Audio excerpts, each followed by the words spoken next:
Hi everyone, I'm Andrew Carruthers, Education Director for Sambia. Today we want to teach you a little technique called elevated scanning. It's a really fresh texturizing technique that we can use to do two different things in the hair. We're going to be using vertical sections, and within those vertical sections we're either going to try and build a little bit of weight and dimension within the hair or collapse it based on which direction we use this technique. So we're going to use our 7-inch dry cutting shear. And the reason we're going to use the 7-inch dry cutting shear is because it's really built with extra strength on the outsides to be able to hold the hair properly as we cut what's an actual more rigid piece of hair. When it's wet, it's more flexible, so we can grab a hold of it easier with the shear. When it's dry, it's more rigid, so we need more strength in the shear to be able to hold on to it. So that's why the 7-inch dry cutting shear. I'm going to use our short cutting comb because I like the wide teeth on the medium texture dry hair, and we're using a contrasting color because she has dark hair. She's got beautiful hair. It's a nice medium texture. It's not overly thick, but it definitely is not a thin head of hair, as you can see. I did a really simple technique called the sleeker iron wave, which, by the way, you can learn on our YouTube channel. Just put in sleeker iron wave and you'll learn this technique, because I wanted some dimension to it so you could see the texture come alive. So we're gonna stay away from the very front hairline. Her front hairline is a little light, so I don't wanna go in and texturize that too much. So we're gonna come in just behind it, take a vertical section,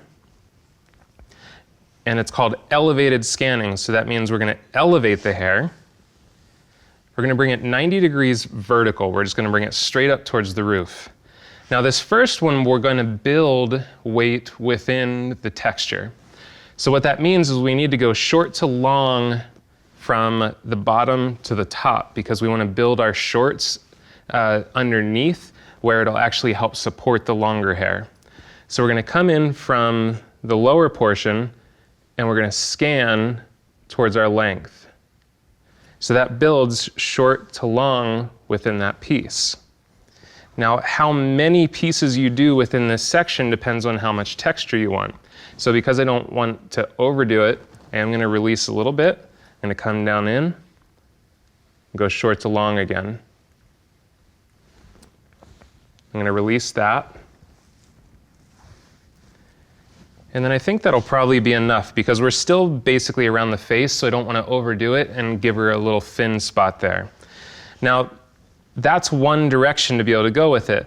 Now, because you're building those shorter pieces in and you're building some extra strength, that should help to support the hair to have more expansion to it. So let's say I want to go the opposite way. I actually want to collapse the hair and have it stay leaner. We're going to go in again with the vertical section.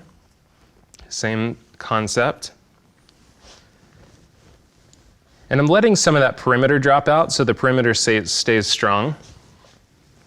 Elevating 90 degrees. And now we're actually going to come in and come the opposite way. We're going to go short to long this way. So we're building our short, and then it's piling up on the long so it'll stay leaner. So for this one, we're going to come in this direction. And we're going to build short to long. Now, how short you go with that first piece is dependent on a couple things. One, how deep into the hair strand do you want to have your visual texture? And then two, also, a denser piece of hair where I need more support, or I need more of that leaning power, I might go a little deeper into the hair strand. So again, we're going to come from the outside. You also want to be careful how short you go, because if you go too short and you're too close to the surface, what might happen? You're right, you might get some little spriggy pieces up on the top. And I don't think she wants that, so we're not going to do that to her. So that gives her a little more movement and texture. And the nice thing too is it gives you movement and texture without having to put in a surface layering technique. Because a lot of times that's what our guests are coming in saying, I don't like a ton of layers on the upper surface, but I want texture, I want body, or I want movement. And so this vertical scanning technique is an excellent way to add that either body, texture, or lean it out, or just give it some natural movement. Try these on a guest that has those specific requests. Not too many layers, but I need those elements, and we think you're really going to enjoy it. I'm Andrew Carruthers, Education Director for Sam Villa.